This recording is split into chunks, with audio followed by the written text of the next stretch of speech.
तुम्हाला का काळ वाटतं असं मला माहिती, आम्हाला काही वाटत नाही कधी असं. म्हणजे मी खरंच सांगतो मनातून, आमच्या सरकारमध्ये कधी अजित पवारने आपली लाईन सोडली नाही. अजितदादाची एक लाईन आहे काम करण्याची. अजितदादा कधी त्या लाईनच्या पलीकडे क्रॉस करत नाही. त्यांचं लाईन ठरली आहे, एवढं करायचं तेवढं ते काम करतात. एकनाथ शिंदे साहेबांची लाईन वेगळी ठरलेली आहे. आणि भाजपाचा आम्ही शेवटी भाजपहून आम्ही सर्वात मोठ्या पक्षामध्ये आहे, त्यामुळं आम्हाला दोघांनाही सांभाळून त्या ठिकाणी पुढं जायचं आहे. त्यामुळं कधी लाईन क्रॉस होणार नाही याची काळजी भाजपही घेत आहे, अजित पवारची घेत आहे आणि एकनाथ शिंदेची घेत आहे. नाहीतर एवढं मोठं बहुमत लोकांनी दिलं आम्हाला, त्या बहुमताचा अनादर कसा करू आम्ही? आम्हाला बहुमताचा आदर करावा लागेल. एकनाथजी आहेत, देवेंद्रजी आहे, आम्ही सर्व आहोत. आम्हाला आदर नाही केला आम्ही बहुमताचा. शेवटी जनता जनार्दन आहे, त्यांचा विचार आम्हाला करावा लागत आहे. 14 कोटी जनतेने बहुमत दिलं आम्हाला. त्यामुळं हे विचार सोडून द्या की अजितदादा काही वेगळे आहे, एकनाथजी काही वेगळे आहे, फडणवीस साहेब काही वेगळे आहे. इथे एक केसरकर साहेब बसला आहे.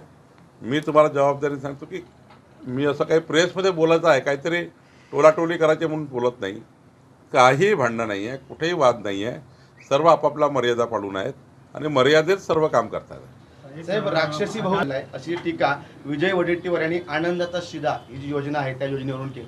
आगामी वडेट्टीवारला पुढचे 15 वर्ष महाराष्ट्रात काही सत्ता दिसत नाही, त्यामुळं असे ते बोलत राहतात. साहेब, दोन्ही ठाकरे बंधू आगामी काळात एकत्र येण्याची दाट शक्यता आहे. स्थानिक स्वराज्य संस्थांच्या निवडणुकांमध्ये त्याचा परिणाम होईल का? त्यांना आमच्या शुभेच्छा आहे, शुभेच्छाही आहे. आणि चांगलं आहे की महाराष्ट्राची भारताची संस्कृती आहे की परिवाराने एकत्र येऊन काम केलं पाहिजे. फक्त आता राजकारणाकरताच एकत्र येत आहे की प्रत्येक बाबींनी एकत्र आले पाहिजे. परिवार म्हणून जेव्हा एकत्र येतो भाऊ तेव्हा आपल्या जी संस्कृती आहे त्याप्रमाणे सर्वच विषयात एकत्र आलेलं कधी चांगलं आहे. महापालिकेत काय फरक पडेल असं वाटतं का? काही फरक पडत नाही.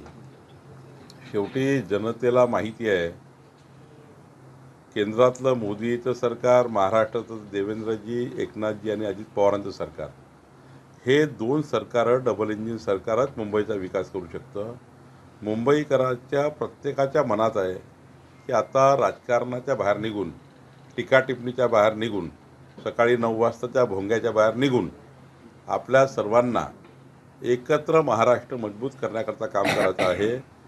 देवेंद्र फडणवीस साहेबांच्या नेतृत्वामध्ये मुंबई ही इंटरनॅशनल शहर ज्या पद्धतीनं करण्याचा विचार देवेंद्रजींनी केला आहे आणि ज्या पद्धतीचं मुंबईचं डेव्हलपमेंट आता सुरू झालं आहे, लोकांना विकास पाहिजे आहे. आणि मी तुम्ही दाव्याने सांगतो, आतापर्यंत कधी न मिळालेलं, म्हणजे मुंबईच्या महानगरपालिकेच्या इतिहासामध्ये कधी बहुमत न मिळालेलं बहुमत महायुतीला महानगरपालिकेत मिळेल. मी तुम्हाला कोऱ्या कागदावर लिहून द्यायला तयार आहे. कारण लोक विकासाकडे आहे, मराठी माणूस विकासाकडे आहे. जातीपातीच्या नावाने किंवा समाजाच्या नावाने, हिंदी भाषी मराठी भाषेच्या नावाने किती वाद लावले तरी जेव्हा बटन दाबायला माणूस जातो तेव्हा बटन दाबताना हाच विचार करतो की माझ्या बटणीच्या मागे विकासाचा संकल्प आहे. आणि देवेंद्र फडणवीसांनी विकसित महाराष्ट्राचा संकल्प केला आहे, विकसित मुंबईचा संकल्प केला आहे.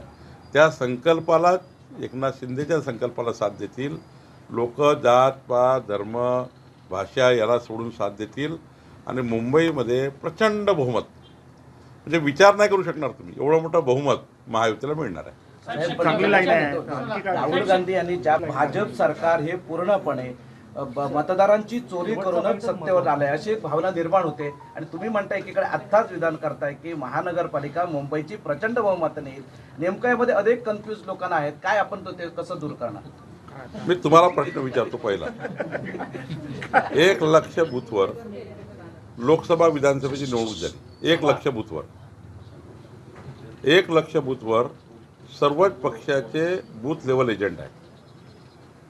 विधानसभेच्या लोकसभेच्या निवडणुकीच्या काळामध्ये मतदार यादी जेव्हा प्रकाशित होतं तेव्हा प्रत्येक पक्षाला संधी असतं त्या यादीवर आक्षेप घेण्याची. मतदानाची जेव्हा मशीन सील होतं तेव्हाही प्रत्येक पक्षाला ऑब्जेक्शन घ्यायचा अधिकार आहे. म्हणजे तुम्ही पूर्ण प्रक्रिया होत असताना काही ऑब्जेक्शन नाही घ्यायचे. लोकसभेत तुम्ही आमच्यापेक्षा जास्त मतं घेतले, तुम्ही आमच्यापेक्षा जास्त निवडून आले, तेव्हा मशिनी बरोबर होती, यादी बरोबर होती. आणि विधानसभेच्या निवडणुकीमध्ये आमच्या लाडक्या बहिणींनी आम्हाला मतं दिले, लाडक्या कास्तकारांनी मतं दिले. म्हणजे आज 2.5 कोटी लाडक्या बहिणीची योजना आम्ही केली. 45 लाख शेतकऱ्यांना वीज बिल माफ केलं. आमच्या एकनाथ शिंदे सरकारने, तेव्हाच्या देवेंद्र फडणवीस सरकारने अत्यंत महत्त्वाचे 5 निर्णय असे घेतले, जे निर्णय ज्याचा निर्णयाचा संबंध 5 कोटी लोकांशी आहे, पारिवारिक आहे. 5 कोटी परिवाराला डायरेक्ट संबंध होता. 45 लाख शेतकरी म्हणजे 4 मतं. 2 कोटी लोकांना आम्ही डायरेक्ट शेतकऱ्याचे वीज बिल माफ केले. 2.5 कोटी लाडक्या बहिणींना आम्ही त्या ठिकाणी अनुदान सुरू केलं. त्या लोकांना साहजिक वाटलं की या महाराष्ट्रात महायुतीचं सरकार आलं तर आमच्या लाडक्या बहिणीची योजना 5 वर्ष चालू राहील. आणि महत्त्वाचं काय, आम्ही ज्या पद्धतीने शिंदेसाहेबांनी देवेंद्रजींनी योजना सुरू केली, काँग्रेसने खुला विरोध केला की आम्ही आलो तर लाडकी बहिणी योजना बंद करू. मला सांगा, तुम्ही पूर्ण प्रक्रियेवर ऑब्जेक्शन घेतलं नाही.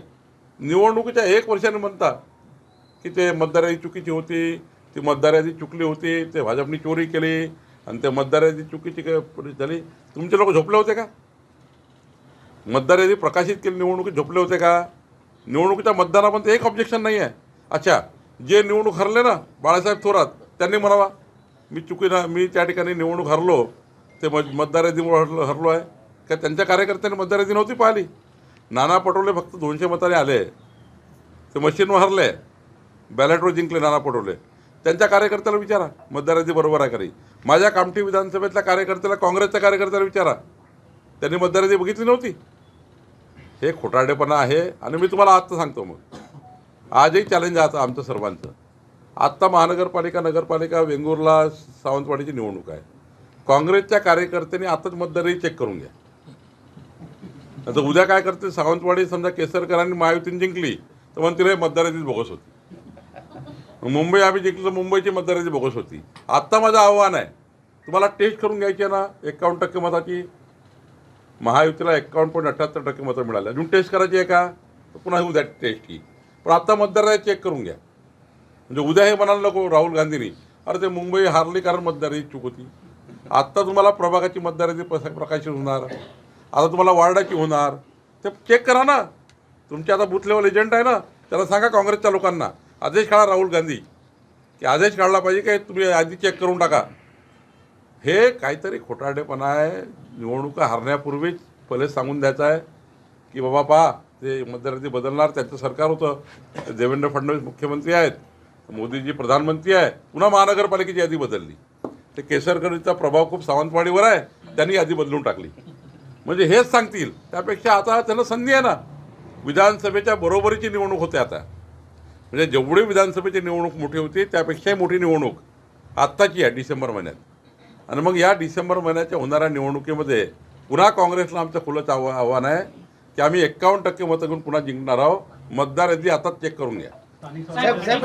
त्याला बोलतायत की मी हा मतचोरीचा मुद्दा मांडल्यामुळे माझ्या जीवाला धोका आहे आणि तशी त्यांनी लेखी तक्रार दिली आहे. अहो, हे खोटारडे आहे, खोटारडे आहे. खोटं बोलून रेटून, खोटं बोल पण रेटून बोल, खोटं बोल पण रेटून बोल असा त्या ठिकाणी प्रयत्न आहे. राहुल गांधीला याशिवाय दुसरं नरेटिव्ह नाही. या देशात त्यांना विकासाचा कुठलाही त्यांच्याकडे व्हिजन नाही. राहुल गांधीकडे कुठलंही त्या ठिकाणी समर्पक उत्तर नाही. त्यांची पार्टी वाचवायची आहे, त्यांच्या कार्यकर्त्यांना त्यांना थांबून ठेवायचे आहे. त्यांचे कार्यकर्ते त्यांना जर असं बोललं नाही तर थांबणार नाही. त्यांची पार्टी रोज फुटत आहेत. आज बघा तुम्ही उत्तर महाराष्ट्राने कुणाल पाटील निघाले, तिकडे पश्चिम महाराष्ट्रातनं लोक बाहेर चालले गेले, उत्तर महाराष्ट्रात लोक बाहेर गेले, विदर्भात लोक बाहेर चालले आहे. त्यांची पार्टी टिकवण्याकडे त्यांना काही मुद्दा नाही, त्यामुळे असं बोलतात.